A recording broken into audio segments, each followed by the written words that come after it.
The Gambling Files podcast presents Desert Island Discs with your host, John Bruford.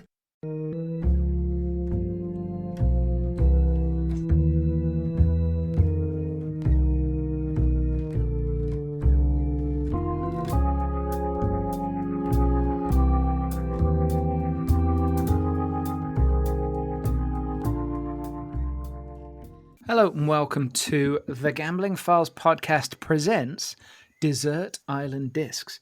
It's not a typo, it is in fact about an island of desert, kind of about an island of desserts. It's just we have to distinguish it from copycat products that might have been on radio for, and just to fuck with us, they went back in time and did it first. So I'm your host, John Bruford, for this podcast offshoot in which we invite guests, thought leaders, industry figures, C-level guests, although Fintan's definition of C-level and mine are quite different, to talk about what they would take onto a tropical island with them. It's not a desert island, it's definitely tropical. Tropical. This episode's guest is the magnificent Jennifer Bowman of IGT fame. Jennifer Bowman, welcome. Thank you. What is your title at IGT? Today, it's Senior Director of Gaming Marketing for EMEA, Latin America, Canada, and Global Marketing Operations. That's why I was like, are you sure? How big is your business card? Well, actually, now I just say Senior Director of Gaming Marketing. It's much easier. Well, Senior Director of Gaming Marketing, non-US territories. Exactly. So I don't have APAC right now. Sometimes I do, sometimes I don't. So right now I do the Caribbean, Canada, and all Latin America, Central America, things like that. South America, all of EMEA. So it's a broad group, but it's a fun group, and it's territories. I just realized the other day, like I've been across Europe now almost 20 years. Since I moved from the USA. So even though I still have a super thick American accent, it's been a couple decades now. So yeah. I was going to say, your accent remains confidently strong. Very thick accent. And I don't know if it's just because I've always worked in global roles. So I've never been isolated in a particular dialect. Or it's depending on who I'm speaking with. Where are you from in the US? I was raised near Yellowstone National Park, right on the Idaho-Montana border, mainly. Home of the picnic basket. Yeah, I wish we had a picnic basket, but I did have a great rucksack. Like, I would always pack up my rucksack and get on my little bike or on my friends' horses. They always had horses. I only had a bike. I had a great bike, though. It costs far less to keep a bike than a horse. Yeah, it's a bit cheaper cost option there. We're terrible in the snow. Seriously. It was incredibly cold. No, I talk about this often. I came from this tiny village of 74 people, and it was this awesome experience because you grow up in such isolation that you have to be incredibly independent and resourceful. And if the plumbing breaks, you don't have a plumber nearby to call. There's somebody who has taught you life skills on survival and everything in between. So it's such a culture shock. You say independent and resourceful, but there's also presumably a great need for collaboration and exactly. Your community you draw on them for everything. We were very much raised by my friends' parents as much as they were the wolves, right? Like we were constantly at somebody else's dinner table, and I know their family recipes as much as I know mine, and things like that. So it's kind of a bizarre thing. And then as life, urbanization happens, and one thing led to another, and I found myself living in huge metropolises, and it's such a disconnect when I decided to move to the countryside here. For my friends, they were like, you're going to die living in the country. And I was like, no, you have to remember where I came from. Like, being in big, wide open spaces and rural environments is what I know as where I began. So. Crikey. I know. Certainly wasn't a tropical island, that's for sure. It was a high mountainous desert. that thing about being somewhere that's isolated, I mean that would also give you an appreciation of the novelty and the convenience of city living. So that's probably why you've loved London so much. You just having everything on your doorstep, whether it's a 24-hour town like Las Vegas or, London, which there's just something for everybody in that city at all times, and it never sleeps. It's just such an incredible environment. And it's interesting how when it's no longer convenient and you have to make a plan or you have to run for the last train or figure out different logistics that I just took for granted for so many years. Yeah, it was quite a cultural shift. Well, it's finding out the difference between need and want, isn't it? Well, and I have to say my spending has gone significantly down as well. It's a bit like online shopping. If I don't allow myself to do online shopping, I don't shop as much. So, What's your nearest city? Is it Gloucester? uh, well, the closest For like major reference, town would be Cirencester. right. And then, Gloucester is kind of, major hospitals and things like that. Swindon, perhaps. Yeah. One each side. Fuck Swindon. Oxford isn't far. Oxford's 45 minutes. Oxford's nice. I went Yeah, to a great rock club there, but admittedly it was about 30 years ago, so maybe it's not maybe there not the anymore. same. I don't know. But for reference, Jennifer lived in London for a long time and has recently moved to the Cotswolds in the UK, Yeah. which is, well, it's kind of like flipping a coin. It's like it's completely the other side Yes. of living in London, and it's not dissimilar to where I'm from in rural England. So I totally get the appeal. So can I call you? I have a I have a nickname for you, Oh, dear God. and I use it in my head every time I see you Tell or me get everything. an email or whatever. Well, no, see, I'm probably not the only person that uses this. J-Bo. Oh, so many. So many people are like, oh, J-Bo, how's she doing? Talk to J-Bo today. Yeah. And I It's will always perfect. be comparable to, the great goddess J-Lo. If I am ever in any way a derivative off of her nickname, I will be happy. So no, lots of people call me J-Bo. Lots of people call me Jen, Jenny, small segment of people call me Queen. But yeah, I could either get Bowman, Baby Bowman, J-Bo, all those things. For some reason, as with all monikers, like everybody just finds something that they love, but I answer it to it. Some of my closest London friends actually call me J-Bo. I think it's not comparing you to Jennifer Lopez. I think if anything, it's comparing Jennifer Lopez to you. Yeah, in a parallel quantum physics life. I'm the antithesis. I don't know. She's made some bad movies. Oh. So anyway, right? The principle that we are working with today is you are on a tropical island. Okay. Your food. There's food. There's fresh water. There's the means to build shelter. The basics are taken care of. So I don't have to worry about survival. Nope, we're all good. This is stuff that's going to stop you from going mental. Oh, like So lockdown, but on a tropical island. basically, oh my Okay. god, we could have called it COVID Island Discs. It's all right. It's good. But this is still in the working group stage, so the name could change. But there is a relevant question which led us to the name. So you get to choose 3 albums, which I appreciate to younger listeners might be a slightly foreign concept, but 3 albums, 3 books, 3 movies. Although some people have been like, "Oh, can I have a series?"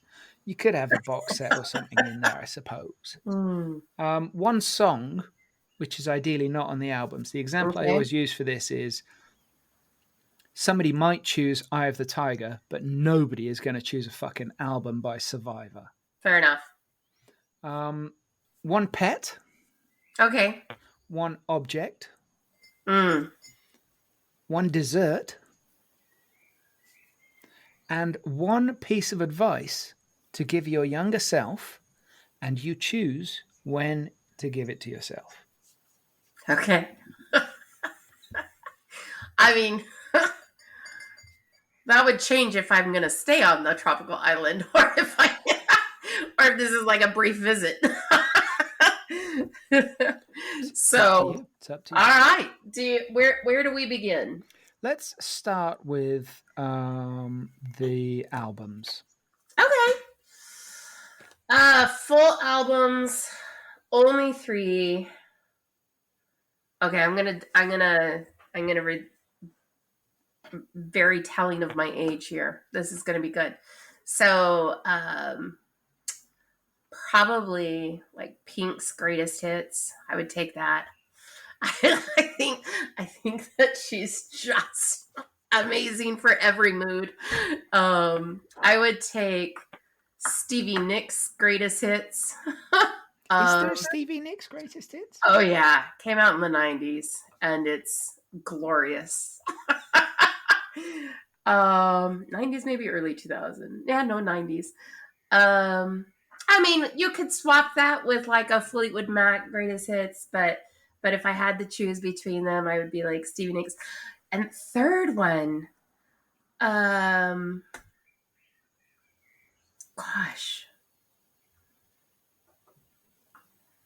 what would I say? Maybe like,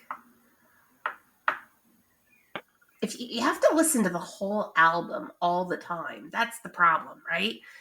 I mean, you've gone for 2 compilations, which I think's a little cheeky. Yeah, well, because you got to have diversity.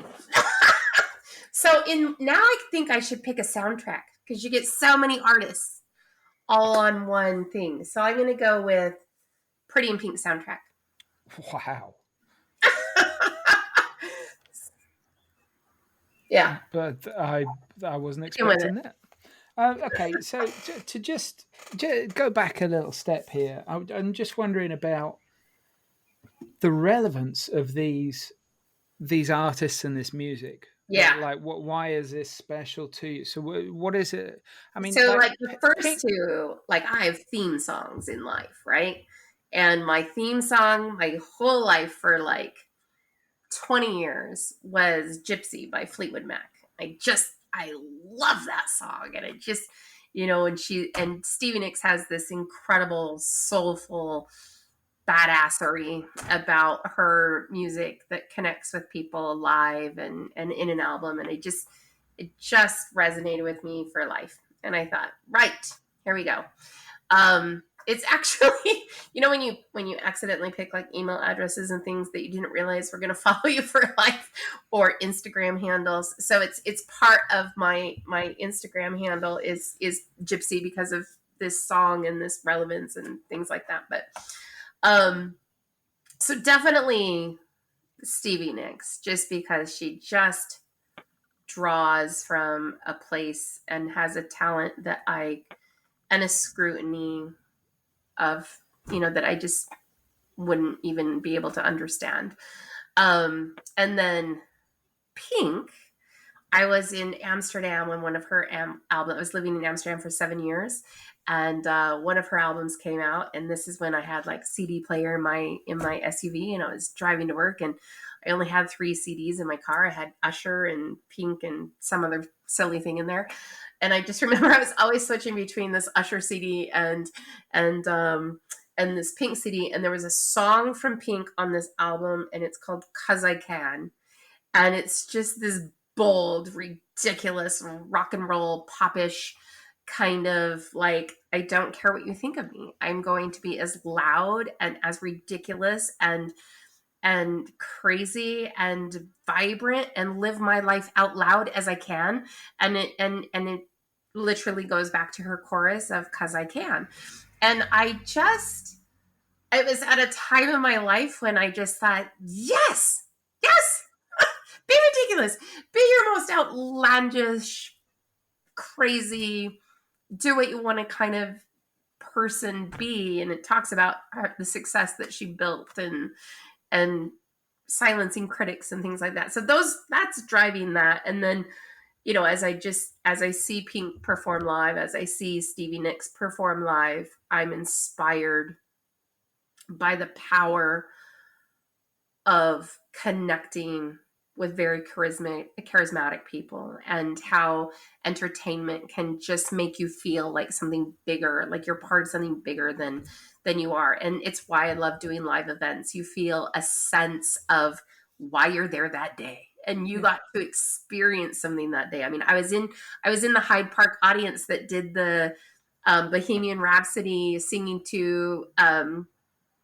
before Green Day came on and played Hyde Park. They had like a set change, and they were playing Bohemian Rhapsody, and 75,000 fans started singing it like a karaoke, and the crowd is going crazy. And this is all over YouTube. And I was in the crowd. I know exactly where I was, and I remember that moment. And same thing when I met these Pink or Stevie Nicks concerts. So, and then the final one, just because growing up, I was obsessed with like Brat Pack movies. Like, I just was like, one day I'm going to live in a city and I'm going to be Molly Ringwald, and I'm going to have all these amazing things happen in my life that are going to be just like a John Hughes movie, maybe.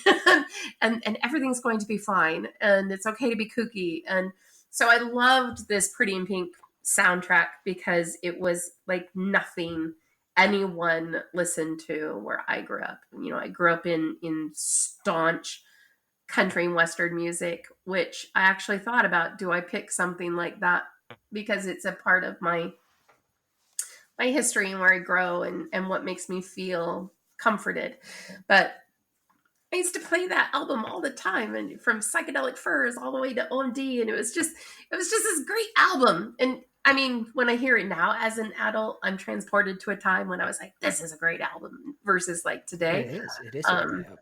So yeah, I think it's just about connecting who you are in that moment to make you, I mean, in this idea of what keeps you from going insane.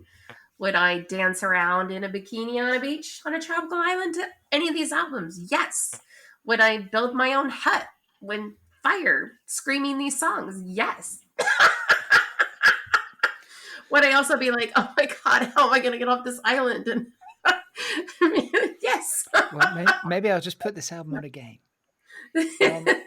That's interesting, and I'm going to comment on your choices because I do like really strong female and especially great lyrics music. Mm-hmm.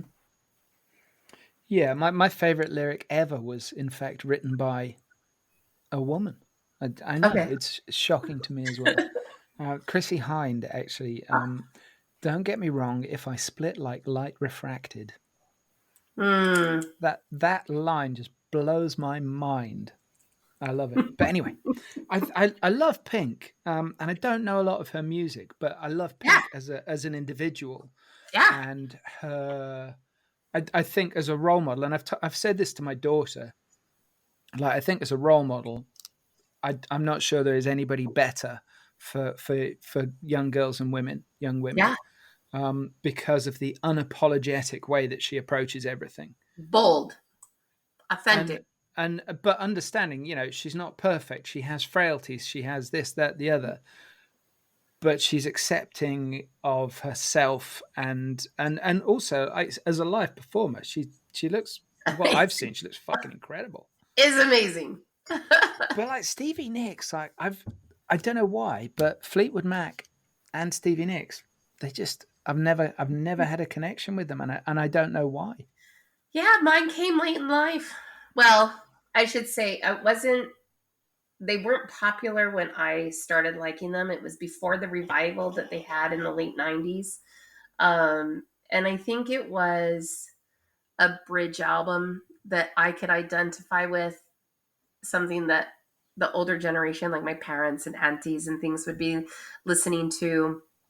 But it wasn't anything that was like popular. And it just, there's a long soulful meaning in so many songs. And there's also this crazy, do you remember like 80s roller rinks with like roller skates, right? And like Edge of 17, I had the dress with the little skirt like the ice skaters wore. I had my own Minnie Mouse ice skates. I carried my ice skating bag. They always played Edge of 17, and like these like really good teenage boy roller skaters would come and be like, I need you to skate with me on this because you're such a good roller skater. And I was like winning all the limbo competitions and getting the free Coca-Cola and popcorn. Like it was like, so it's just wrapped up in this whole moment of ridiculous early 80s, like what it is to be in a candy pop world. That's I totally relate to the John Hughes thing. Yeah. And I'm a huge fan of his work. I mean, really Brilliant. huge. Although oddly enough, and obviously he didn't direct Pretty in Pink, but he did write it. It was a Howard Deutsch movie. But it is kind of, it's almost a distillation of his movies. You know, it's like, and actually, it's one of his movies that I rate least highly. I actually think Some Kind of Wonderful does the same thing. Some Kind of Wonderful is amazing. And the talent in that movie is ridiculous. But I actually weirdly, I had never listened to anybody else's podcasts. I've been doing podcasts for like 4 years, 5 years or whatever. And I'd never listened to a podcast until I think it was Christmas 2023. Right. And I listened to a Guardian journalist called Hadley Freeman. Oh, she was with the Guardian then. And she did a short podcast series about John Hughes movies. Oh! And her co-host was Hughes's music supervisor. Oh. See, it's all about the soundtrack. Well worth finding. Okay. It's only like 6 parts, I think, but it's excellent. And there's an amazing story about Elton John in there. Okay, go find Very good. Which actually led to Kate Bush writing this woman's work for She's Having a Baby.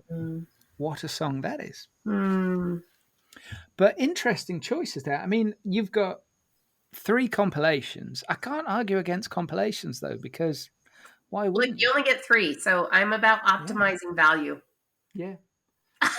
No, it's a strong value proposition there, and I love the Pretty in Pink soundtrack. Although the Psychedelic Furs track Pretty in Pink, as Richard Butler has said many times in interviews, it's actually about a girl being naked, not a girl wearing pink. But also they re-recorded it for the movie. Did they? And they added the saxophone solo. The original doesn't have a saxophone solo, and it's got keyboard. And actually, the original does kind of work better. I think you're biased. I do.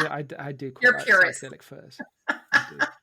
Well, no, it was through John Hughes that I discovered the band Flesh for Lulu, which I'm pretty sure nobody ever listens to, but they do the key song in Some Kind of Wonderful, and Ferris Bueller has 2 Flesh for Lulu posters on his wall. Okay. They also use an instrumental version in Ferris Bueller's Day Off from Pretty in Pink that has a lyric version of a song. Well, the famous instrumental is when they're in the Chicago Art Institute, which is the Smiths, isn't it? It's and if you go listen to the Pretty in Pink soundtrack, there's actually the version with the lyrics on it. See, I'm not a Smiths fan either, but I do love that song. It's a great song. It's beautiful. It's haunting. And it's short. Yeah. I'm a big fan of things that don't outstay their welcome, and that song is like about a minute and 40. They're like dinner guests. Okay, everybody's had pudding. You're not getting dessert. Fuck off. We're out of champagne. It's time to go. I was out of champagne. I haven't even opened it. You've had your burgers. So we move on to 3 books. Okay. I'm such a child, really. Where's this going to go? So there's 2 books that I reread every year. I pick one of them to reread at Christmas every year. Because, there's not a lot going on at Christmas. So one is Anne of Green Gables, sometimes I deviate for the second book of the series of Anna Avonlea, but Anna Green Gables, like huge, what my stepdaughter calls as a super fan. So all things Anna Green Gables are things that bring me great delight and joy. And so that's one. And then the other one I reread is a book by Laura Ingalls Wilder, which is what the series, the Little House series, was based on. Her memoirs, which was a series of children's books. And there's one in the middle of that series that's called The Long Winter, or These Happy Golden Years. And both of those are gorgeous. So I would pick maybe The Long Winter as book number 2. And do you hear my dogs? Oh, she doesn't agree. So sorry. She is pissed off. She's saying you should be choosing White Fang. There's a dog walking outside. Let's see if I can mute me. Well,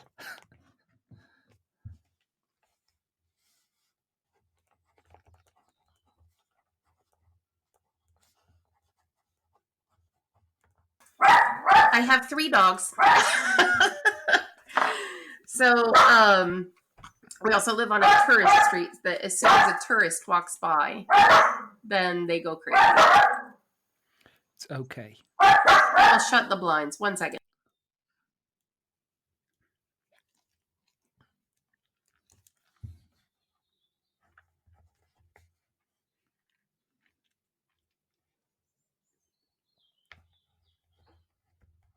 I'm back. Okay. So Long Winter with Laura Ingalls Wilder, or These Happy Golden Years. Those are really good. And then third book.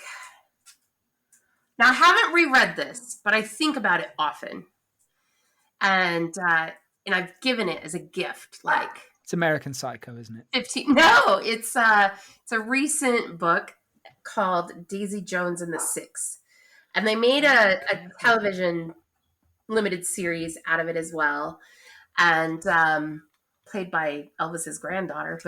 But the book just has this beautiful dialogue and staccato rhythm, and the author herself like kind of pulls people forward in this conversation and this dramatic unfolding that's beautiful and engaging and entertaining, and I love it. So, did it change my world? No, but it's like if you're trying to stay sane on a tropical island all by yourself and you want some good entertainment.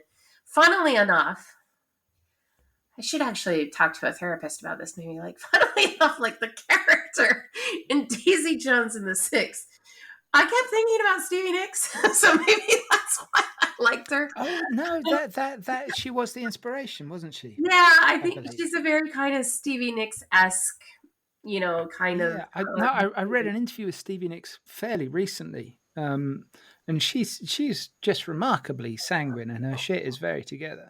Yeah. And the interviewer did ask her about that. Oh, okay. Well, see, I feel better. I'm going to see if I can find it. Yeah, it was such a good book. So, well, I haven't read it, but I have read another one by the same writer about a competitive tennis player, and it was excellent. She's a terrific writer. Oh, she's excellent. And the Seven Husbands of Evelyn Hugo, and anyway. So, yeah. I love to read, though. I read when I'm in a reading mode. I try and read 1 book a week.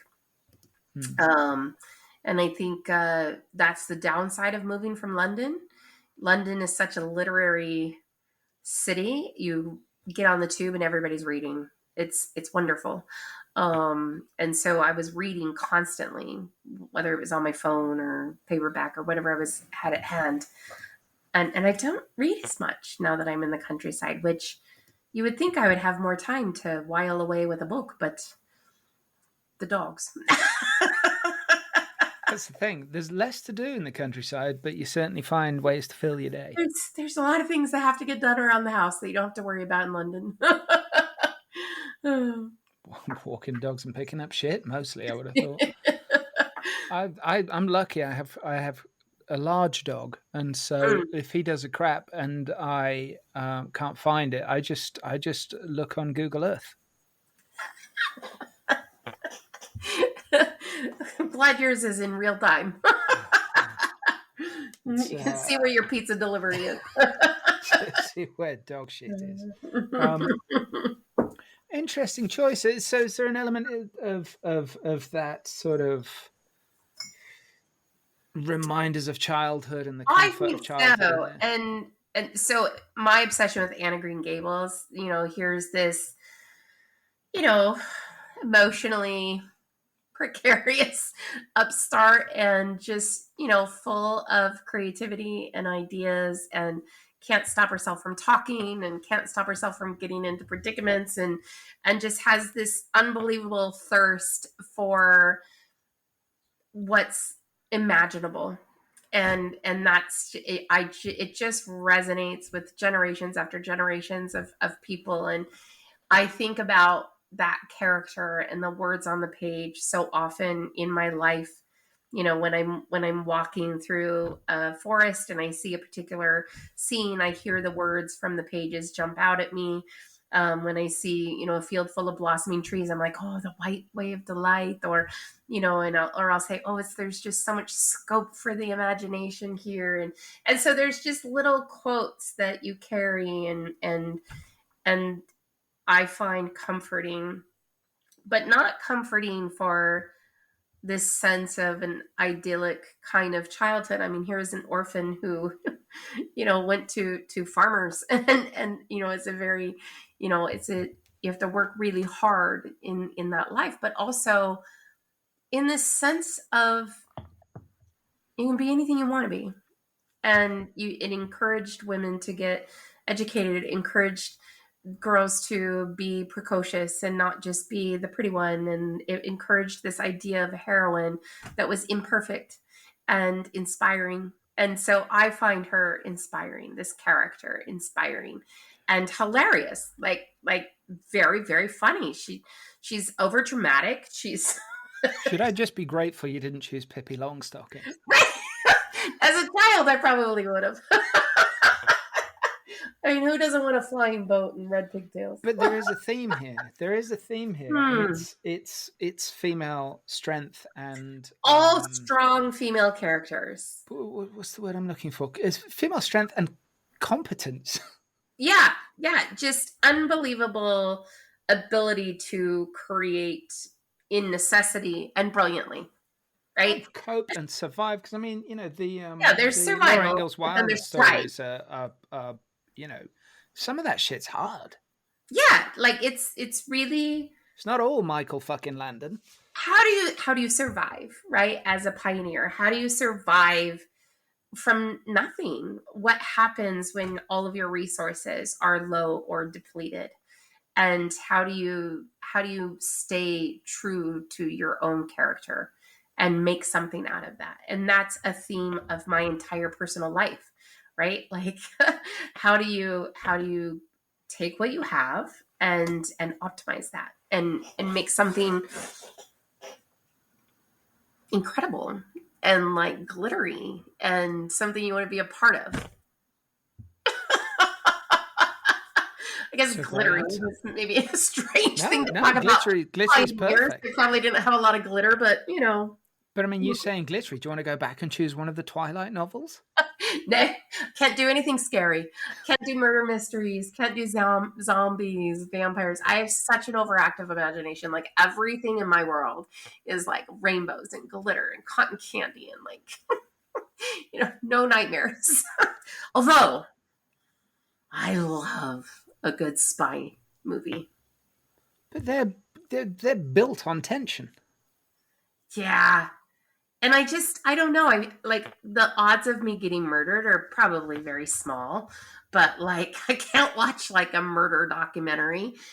but I think that the odds of me having a spy encounter where I'm accidentally shot in an assassination attempt are smaller. So I don't find them in any way threatening to my real life existence. So yeah, I love good spy movies. Anyway. Interesting. Because we are coming on to the movies right now. Oh, well, here we go. Good spy movie. 3 movies. 3 movies. So okay, here we go again with building from nothing and starting over. When I was living in Amsterdam and I knew no one and I didn't know the language and I was brand new to Europe and I learning the culture, and this is before video conferencing and things were ubiquitous. Um, I had this DVD player and I would play Under the Tuscan Sun like every week on a Sunday afternoon. It's a Diane And Lane. yeah, and so and that and the Keira Knightley version of Pride and Prejudice, I would rewatch one of those every Sunday. So I guess just naturally they have one of those has to be in the list because I did it in a period of isolation for a long time in a foreign country where I just felt very much this sense of cultural isolation for a long time. And I think it's, it's fluffy and it's romantic and it's about starting over and building your life in a new version of what your life wants to be, but being authentic to who you are. Like, you don't change, your circumstances change. So I think that's that. And then I'm a huge huge Top Gun fan. Like I know every line of, and so one year for my birthday, my partner gave me a manuscript that's signed by the guy who like sent them to Top Gun Academy. He's like, so sorry, I could not afford the Tom Cruise signature one, but it's the original one from like the 80s. And he's like, do you want to watch it and read the manuscript at the same time? I was like, absolutely not. I was like, we are not touching this without document handling gloves on. I know all the words. I know. So I'm a massive Top Gun fan. So if we're allowed to have a series, then I get both. What else did I say? I guess that's 3. Pride and Prejudice, Under the Tuscan Sun, Top Gun. I thoroughly enjoyed the Top Gun sequel. So good, Maverick. Because I mean, my only criticism of the first movie, it's a very particular style and the type of movie that was described by its producers as high concept. Like, you can say the entire film, it's not even an elevator pitch, it's a sentence. There's an extraordinary biography of Don Simpson, one of the producers, I don't know if you've read it, called High Concept. That guy was batshit. Just nuts. Oh my God. You wouldn't. Just the page where it describes his prescription and illegal prescription drugs is extraordinary. But it's an amazing read and all about their careers and all of that sort of jazz. But my only issue with that first movie, it's a lot of fun. It's incredibly silly, amazing cast. I mean, like even the bit part players like Rick Rossovich and people like that. Yeah, they're fantastic. There's loads of talent in it. But it's the way that sometimes things are edited to make things appear to be more urgent than they are. And of course, they had a lot of restrictions when they were filming the movie on what they could and couldn't film. And they had to use a lot of stock photography from the US Air Force. And so they had to make that look sexy when it's not at all. And so there's a lot of do it for you. there's a lot of choppy editing in that, but that's something that they totally fixed in the second movie, and obviously computers are a part of that. But it means that the second movie, the action sequences are so intensely good. But it's really difficult in that kind of sort of kinetic moment to create an environment on the screen that's easy to physically follow or easy to mentally follow the physics of. And I think in the sequel, they absolutely nailed that. I don't know. I was 12 years old the first time I saw it, and it was on my aunt's VCR on a 13-inch CRT television. And as soon as it was done, I looked at her and I was like, rewind it and watch it again. And I love when a movie is just like, we gotta watch it again. And it just made me sublimely, I don't know, I would have given anything to be a fighter pilot in that moment. I wanted to be an astronaut as a little girl. And then that was the brief moment that I thought, maybe I don't want to be an astronaut. Maybe I want to be like a fighter pilot. And at the time in the US military, you could only be a test pilot. And I was like, well, then I'll be a test pilot. Why limit yourself to one? Right? They're like, well, you can start out as one and go into the astronaut program from there. Most astronauts have piloting experience. And then I decided, no. Like, marketing will be much more adrenaline fueled. Yeah, you'll get your kicks far better on just a day-to-day basis. You know, the cortisol levels are just very different. And constant, I would think. And I do kind of like Under the Tuscan Sun, but I love Diane Lane. Yeah, you know, and I mean, is it the best movie? Absolutely not. Was it something that I watched every week for like 3 years? Yeah. But seriously, like, it's one of those movies where if I stumble across it, I'll watch it. Yeah, it's on. And Yeah. I think it's like, I know a lot of people love Eat, Pray, Love, but I think Under the Tuscan Sun's way better than Eat, Pray, Love. Yeah. Eat, Pray, Love feels like a box ticking exercise to me. Yeah, I liked it. I liked the idea of, like, you know, behind it, self-discovery, but it just felt I don't know, why take a year when you can build a new life? Yeah. And I never really, I'm not the expat for a short period of time, you know. I moved from my home country 20 years ago, and then I moved from that country 7 years later, and then I got dual citizenship in this one. So I just don't think in terms of like 3 months here and then 3 months there. And I mean, that's a holiday. That's like severance package year. Like, which I guess was her whole point. You know, the whole concept was a transition to go figure out what she wanted. But yeah, it just didn't resonate with me the same way as like, get on a plane and don't come back. Just buy a one-way ticket. Yeah, buy a house. Why give yourself an escape option for if things become difficult? Yeah, commit. In the words of Dolly Parton, shit or get off the pot. Yeah. Dolly, she's so glorious. She really is. Very, very, that's the thing. I mean, I know loads of people who can't stand her music, but really appreciate I love her music. I was listening to Dolly Parton like 2 weeks ago. Well, that's 2 weeks ago. What have you been doing since? Well, a lot of Taylor Swift, oddly. I only heard Taylor Swift for the first time about 3 weeks ago.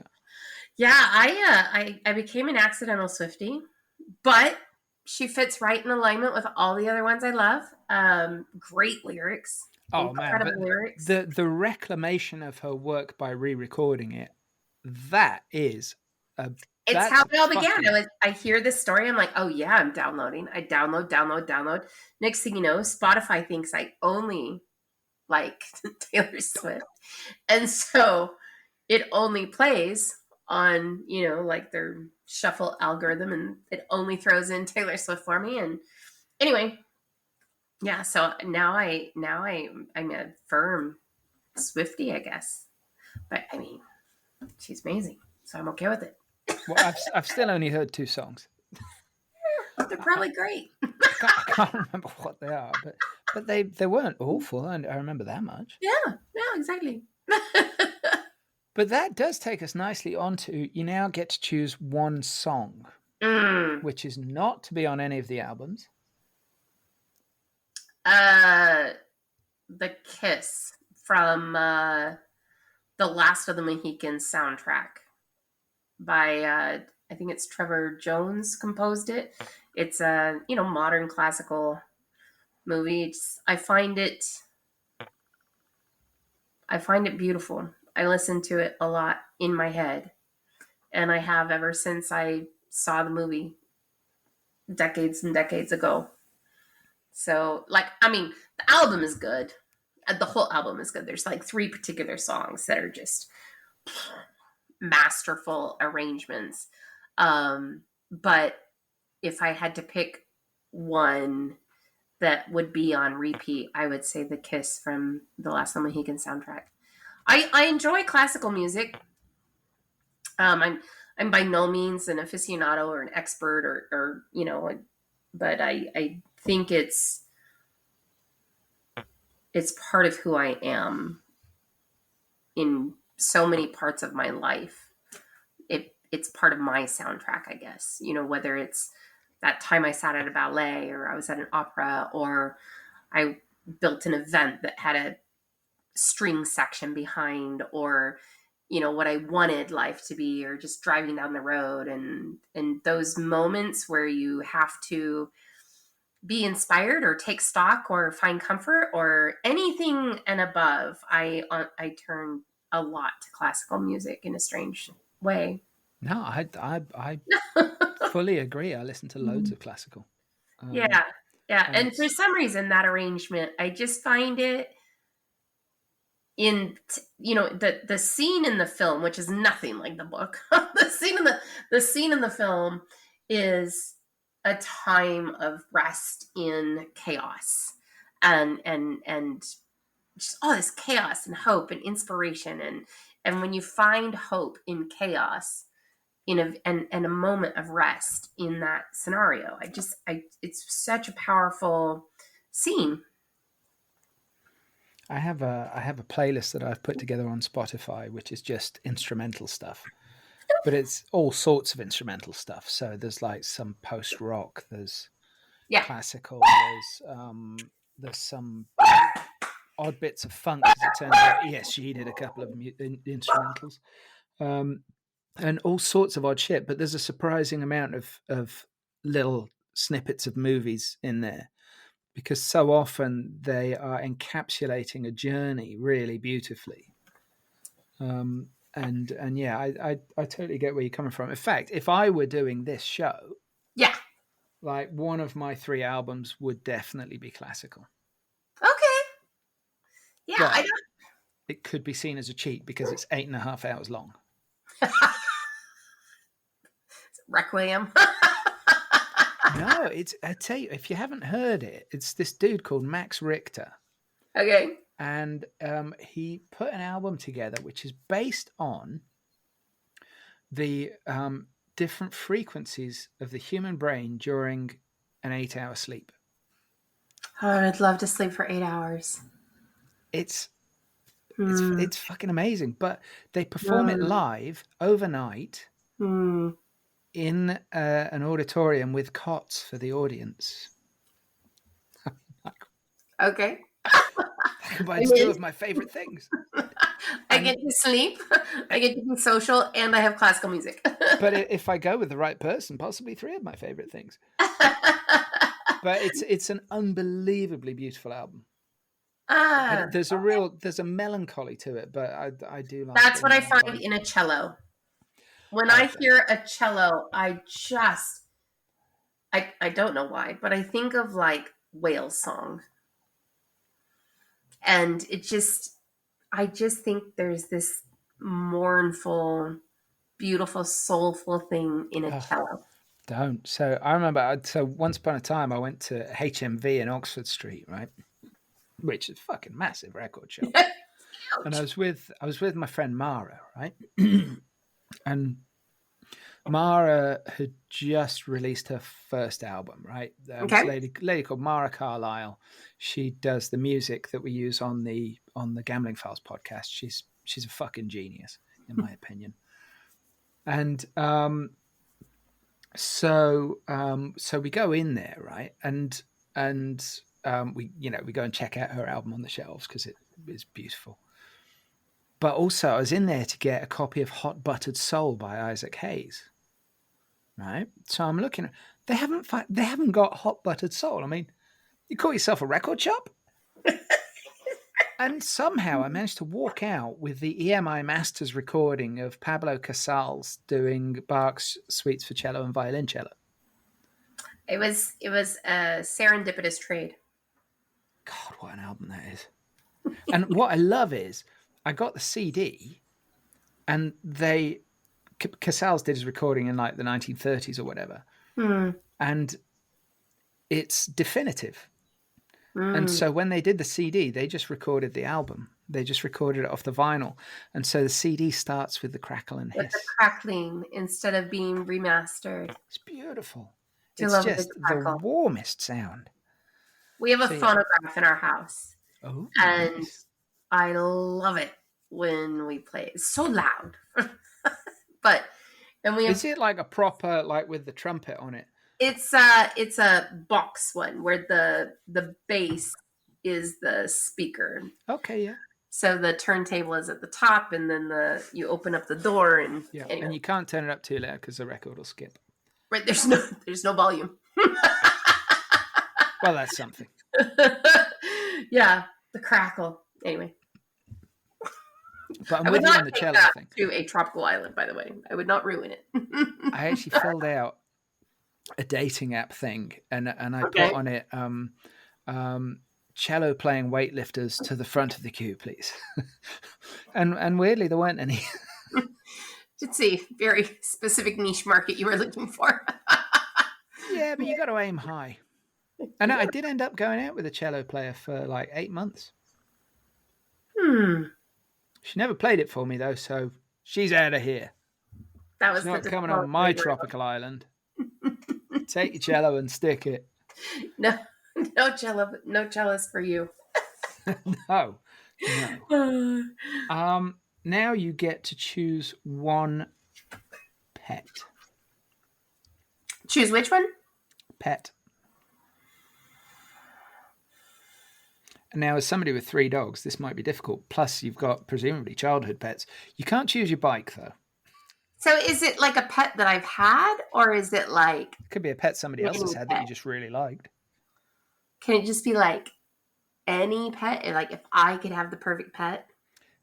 No, you're not choosing some fantasy animal. This has to be a pet that's been in your life. You don't have to choose a pet. We can skip this. I would never show favoritism. I say that to my kids, and then I turn to the youngest and I give him a wink and I go, "Yeah, you got it right. You gotta love them in different ways." Okay, emotional. Okay, so the thing that's been with me my whole life, almost, is a plush toy stuffed basset hound dog, and it goes by Ralph, and he has been with me for 46 years.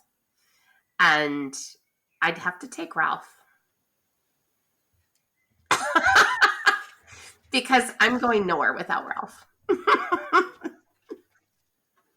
Just take a little step to my right. This is this is Spike. He's been with me for probably 46 years. Right. There's just like mine's a meter long, and he's quite delicate. He now sits overlooking my bed instead of on my bed. But you know that show Repair Shop? Like I would love for Ralph to go. Don't, because if you look under here, you can see Spike's all split. And his zip's broken, and so my mum actually knitted this little protective sleeping bag for him. My mum, before she passed, she started doing pet portraits for people. She's a painter, and I didn't have any pets, and so she did one of Ralph for me. And so I have a portrait of my stuffed dog, Ralph, on a bedroom wall, one of the bedrooms in the house. That is phenomenal. Yeah, that's like Ralph's got to go. He's coming. That is one. I love that, and I love that your mum did that. That's like really special. That just sums it all up right there. That's up there with my mum knitting this. Knitting a protective cover. I don't have a portrait of me. I don't have a portrait of anybody in my family, but I've got one of my stuffed dogs. Thing is, he's got this little protective tabard, right? And you think she did this when I was really young. I think I was about 25 when she made this. When I was at university, I was on a phone call and I accidentally like pulled one of Ralph's eyes out. Like you would have thought at like 19, 20 years old, I wouldn't have done this, but I carry around his eye in a very piece of china container thing because one day I'm going to put his eye back on. So he's like a one-eyed But You just carry his eye around as a reminder. If he gets too cheeky, I'll take the other one. It's a lesson to not letting emotions overrule the conversation. Because it's like, oh my god, now look what you made me do to Ralph. Like, anyway. Just be thankful you're not in the room. Just think what I would have done to you. Oh, holy terrible. Crap. But that your mum did a portrait of Ralph. That was probably my favorite gift I've ever been given from my mom. Like, that is, honestly, I think that is so special. I'll have one commissioned for you. I love it. I really, that is, because like my kids, so like, this is gonna sound fucking terrible, right? Well, it is. When I was a kid, my dad and my brother would play football and use my teddy bear as the ball. Okay. They would use Spike as the ball, just to fucking make me cry. It's not what you call a supportive environment to grow up in, and I think I've turned out okay considering. But that means that whenever my kids are even arsy about each other's stuffed toys, I'm like, I just fucking jump on that. I'm like, no. If it's important to him, then it's important. Yeah. And so, like, I think these things are critical. Special. I think they're very, very special. My youngest, he's like, what is he, 7, and he's been obsessed with Pluto since he was crawling, and he's had this Pluto that I got him from Hong Kong airport. Okay. And Pluto's gone through multiple repairs because their mum has gotten puppies and stuff like that, and so he's had his tail chewed off. He's had a tail transplant from a different Pluto. He wouldn't accept a new Pluto. He would accept a tail transplant. And like he still carries Pluto pretty much everywhere. I love it. Like, I'm not going to stop him doing that. It's important to him. No, these are my people. I'm certainly not going to play fucking football with it. No, poor Ralph. He did go on walkabout once. It was my first trip to Europe, and I put him in the checked luggage because normally I would carry him on like my carry-on instead of like a carry-on. I bring Ralph, and this is 20 years ago, and before I moved to Amsterdam the year before, so it must have been. Oh yeah, it was exactly 20 years ago. And I go and I get to the office and these are people I didn't really know. And I was like, you understand, like my luggage. They're like, you can buy new clothes. I was like, no, Ralph is in there. So I was trying to explain this and they're all looking at me like I am really off my rocker, and so Ralph arrives 3 or 4 days later in Amsterdam. I'm so overwhelmed with relief that I bring him to work the next day. And I was like, and somebody who we all know and love in the industry and is very well known and also super high intensity of a personality walks in and he's like, what the hell is this? I was like, this is Ralph.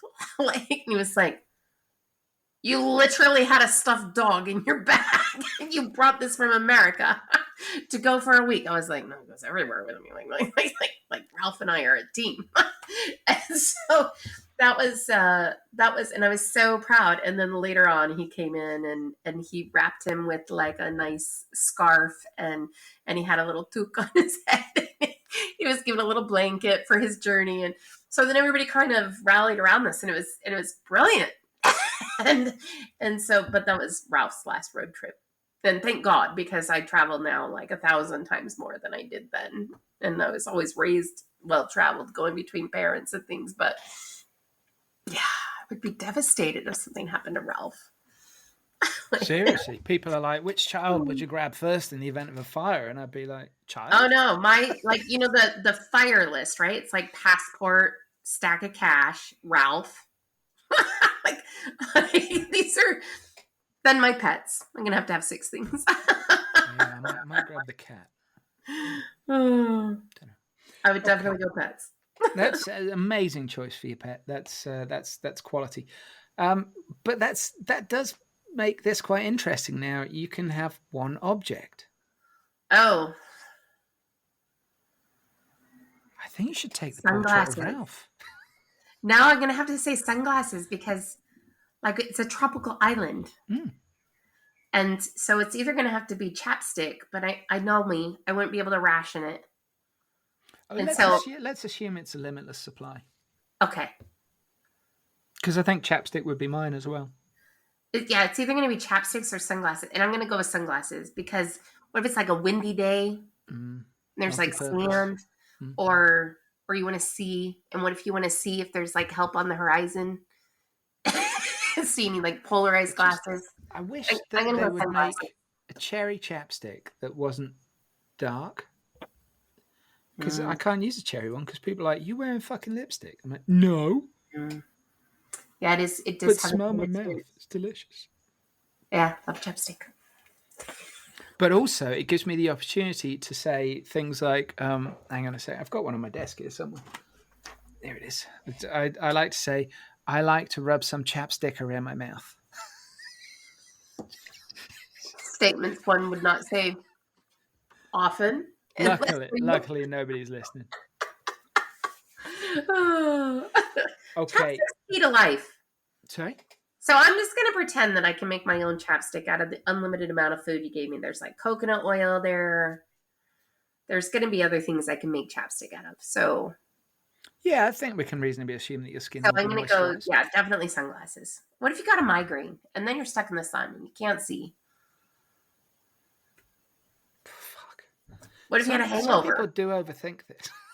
Well, I mean, I like to be prepared.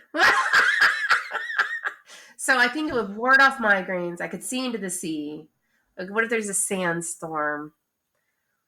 Or like, what if you just don't like... Say sandstorm, but the beach is a relatively small part of this island. It's a tropical island. There's going to be some sort of like between the water and land area. Yeah, but it's not the bulk of this island. If it's lava, it could be small pieces of lava that get in your eyeballs if the wind comes up. Yeah. That would be very painful. Yeah, definitely sunglasses. I don't think it's a volcanic island, but I can see that I'm going to have to be much more specific. You're going to have to be more specific. I might even have to name the island.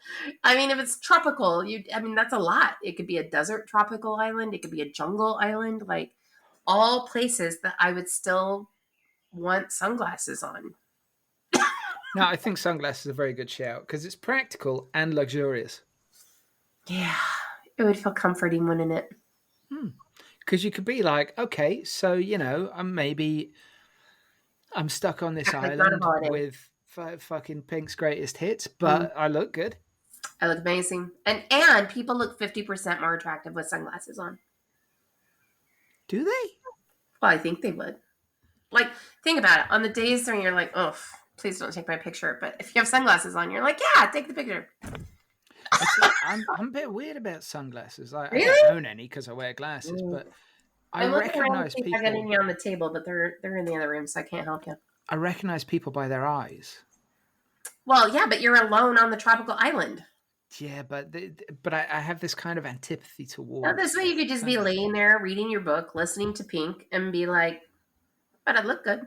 I've walked past my own sister twice because she was wearing sunglasses. I didn't recognize her. We should get you a better signal, like bats or something. And she's really distinctive because she's only like 4'10". There's a lot of vertically challenged people in my life. You can call them dwarfy. They're not even dwarfy. They're just like I'm 5'9", and so a lot of pictures with my friends, they look like they're photobombing me. Or you're abducting them. Or yeah, that's the other option, which is not as flattering. Well, my brother-in-law's like 6 foot, so I've always joked that if they hold hands in the street, it looks like she's being abducted. Yeah. Height differentials. But she's terrified of getting osteoporosis because she could potentially shrink and legally become a dwarf.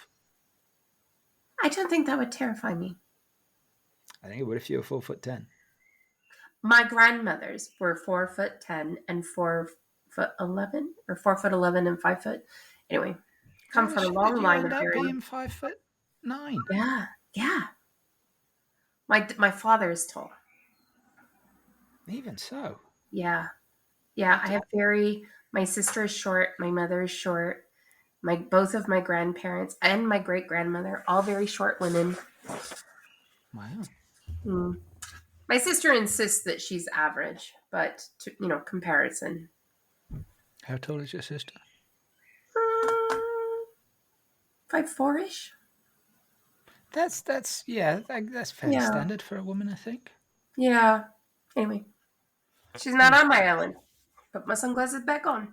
Yeah, good idea.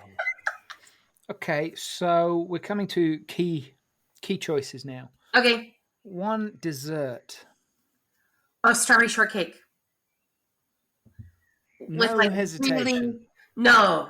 Well, I mean, if it's not an option, then I would say carrot cake, which is also amazing. But carrot cake can be so controversial, and I only like it when it's made with pineapple instead of raisins because semi-rehydrated raisins are incredibly creepy.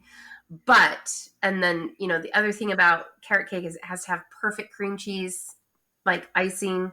Hold But on. Are you saying that carrot cake has to be made with pineapple? yeah, instead of raisins. But even the raisins I part. told you, I What the told you, fuck? carrot cake is incredibly controversial, but strawberry shortcake always makes everybody happy, including me. Wow. And you're not going to eat the whole cake for yourself. You have to pretend you're going to have a guest on the tropical island, or save it for tomorrow. And strawberry shortcake could be breakfast, or it could be dinner or lunch, or it could just be cake. Carrot cake, well, I mean carrot cake too, but again, there's too many factors with carrot cake. It's not a breakfast cake. You have walnuts in there. Is it pineapple instead of raisins? I think Does the it have real purists carrot? are walnutters. Right. Right.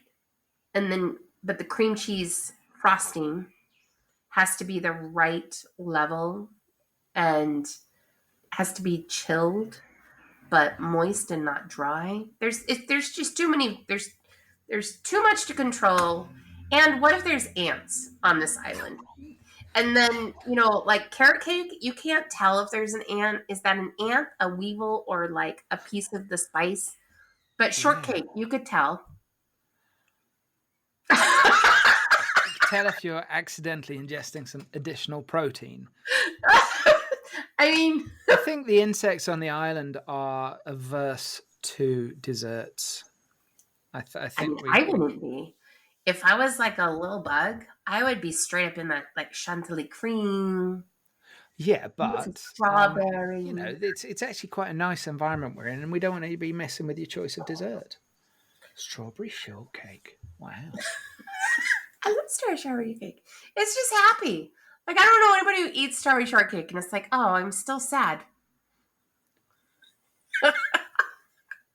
No one. No, I mean, how could you? It's you could start a debate about shortcake versus sponge cake versus what's the actual cakey part. But a friend of mine used to say this about the color orange. She used to wear a lot of bright orange stuff, and she's like, if you wear bright orange, you just can't be sad. That's how I am about pink. I have a pink sofa. Okay, good knowledge. Is it a very pink sofa? It's pretty pink. Is it that one in the background? Yeah. Oh, so that's quite a subtle pink. I thought you were pink. I got hot pink shirt on. Yes, you have. Pink makes me happy. Pink's a fine color. And yellow. Yellow is also good. Yeah, but yellow on a tropical island, you're going to attract insects. Well, so do I bring up the flies in Africa that are attracted to blue? So I think I spend a lot of time thinking about insects that are attracted to different colors because I'm not a natural. I want to be covered by insects so I can be up close and personal with them. So there's a particular kind of fly in Africa that when you're in safari, they tell you avoid the color blue because they will be attracted to you. So you keep with stone khaki, olive green, that kind of thing. Also, you shouldn't wear bright white because it's too contrasting, and then it causes visual disturbances, and the animals that can see you won't want to come near you. So you have to think about color choices. And then if we're going to get in the sea, I'm terrified of fish because they are eaten by other bigger, scarier fish sharks. And so they don't wear contrasting colors and don't wear yum yum yellow and don't like neons and everything that you see in swimsuits are all the reasons. Nothing with a metal clasp. If I see a woman with jewelry get into the sea and we're snorkeling together, I'm like, you, giant fishing lure, need to move away. Like everything about your shiny, sparkly self is just asking to be bait for something very big. And You so in the seal fancy dress, get away from me. I just would prefer to not look like a seal or a sea lion or something shiny and shimmering like a fishing lure.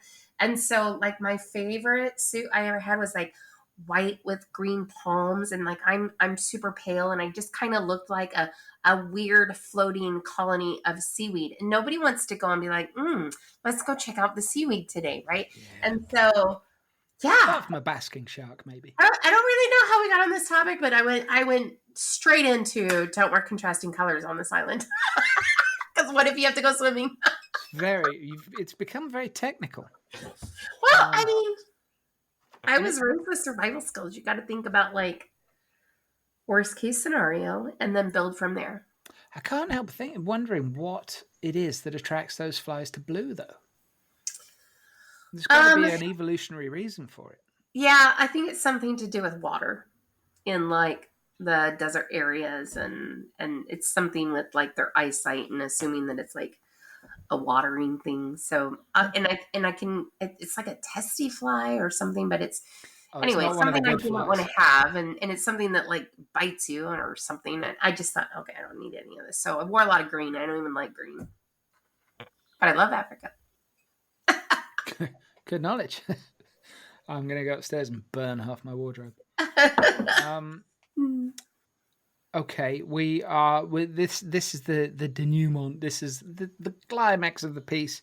This is the part where we unmask who the traitor is. All right. If this were a spy movie.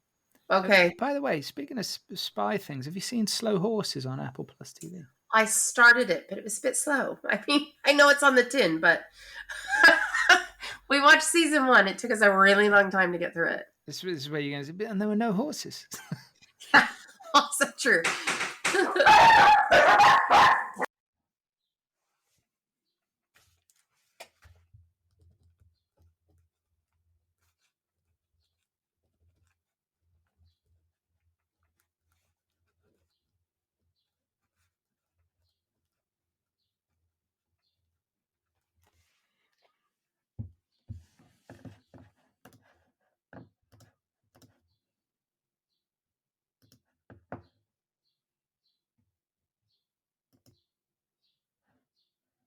I'm so sorry. The dangers of working from home.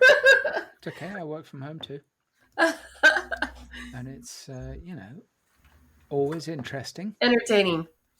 So the big reveal moment. Who's the traitor? Well, this is the bit where you get to give your younger self one piece of advice, but you get to choose when you give it to yourself. So, like, am I forever on this tropical island, or is it that this is where I'm at, and at some point I know I'm not going to be on a tropical island? These are very different kinds of advice. Yeah, but to put this into some kind of context, time travel hasn't actually been invented. This is just made up. All right. It's like, if you can travel through time, why are you on a fucking tropical island? What's going on here? It's like you want to be there. Oh dear.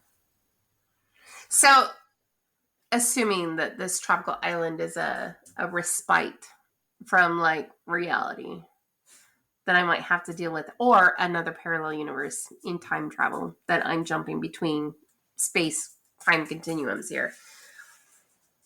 I wish I would have been explained compound interest when I was younger.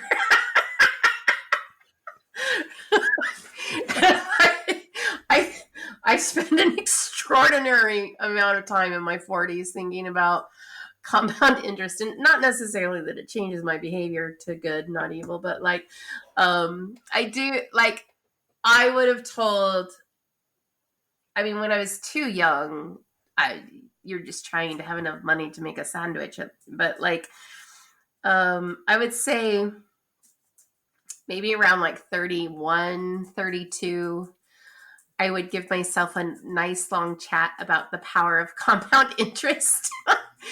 And perhaps that would have changed some of my fiscal decisions or lack thereof. Just and not to become, we're wealthy or anything like that, but to have less worry about strife or financial difficulty in a time when you're supposed to be really just enjoying later years. And so, otherwise known as this myth called retirement. And so I just think, if I'm not stuck on the island, but if I am stuck on the island, I guess the best advice that I would give myself, and I would give it to myself like every day, is your imagination can take you anywhere you want it to be. And it's limitless. And to not allow your circumstances to drive your behavior that day. So, but to be fair, I'd probably give myself that advice anyway. But it's very good advice. And it's actually, I have told my daughter that many times, slightly differently because she's profoundly disabled. And so, she can't go running around and stuff. She can't walk. But I've always said to her, look, there is nothing restraining your brain from doing whatever it wants to do. You can be and experience, and you can time travel. You can be in the, my favorite place on this entire planet is Antarctica. I loved my time in Antarctica, and I take myself there in my imagination often, right? And so I think it's just that reminder that imagination is boundless and available at all times. It's a good shout. But so is the compound interest one, and I can totally relate to that. Totally relate to that. Way too much time spending thinking about compound interest rates.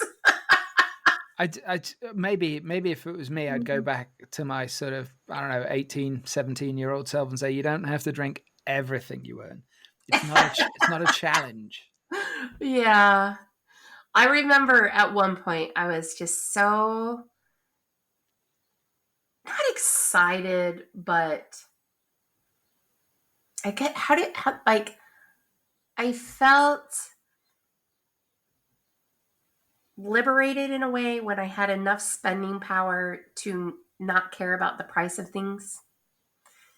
And that was kind of in those first earning years where, I wasn't buying a Ferrari, but small little things. If I walked into a jewelry shop and I was like, oh, I do really like this, I'll take that, right? And things in just daily transactional life where, if you add up all those little things and, what does that look like in different ways? But I also am very experience driven. I would never exchange any of the money that I've invested on travel and learning new cultures or seeing new places or reaching some place that I'd only ever dreamed of or read about or seen in photographs. And so like I never think about those types of things, but I do think a little bit about like, what happened to the money?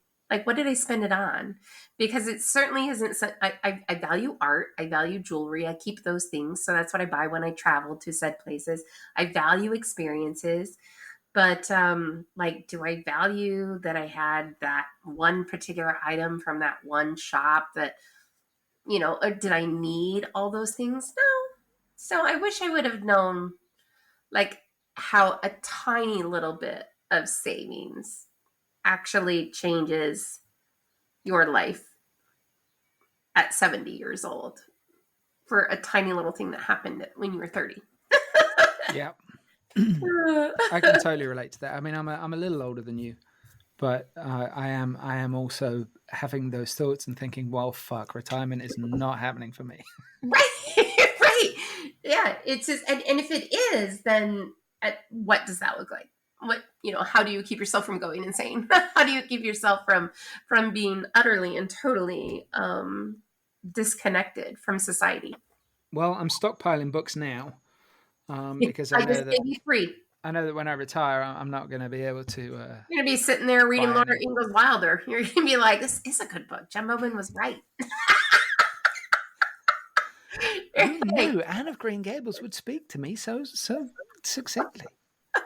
Yeah, I think as soon as you heard about the the Avenue or the White Way of Delight, you'd be fine. Lake of Shining Waters. I might go and find it on my Kindle. And it's excellent.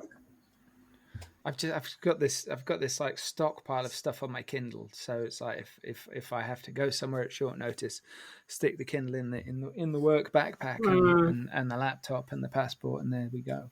But luckily, I don't have to travel anywhere anymore. So anyway, all good things. Yeah. Anyway, Jennifer Bowman. Yes, indeed. Thank you very much for entering so fully into the spirit of this podcast. It's been enlightening, and what I'm leaving this conversation with is I really want to see the portrait. I will just email you a copy. Can I use the picture to publicize this on 100%. Social media? 100%. Ralph is well known in my community. I've got to see it. I've got to see it. And I love so much that your mum did that for you. I think that's so special. She's amazing. It is. It's up there with Spike's protective tabard. Like, we all have those moments where we're like, that is love. Thank you so much for having me on. I've had such a good time. Thank you very much.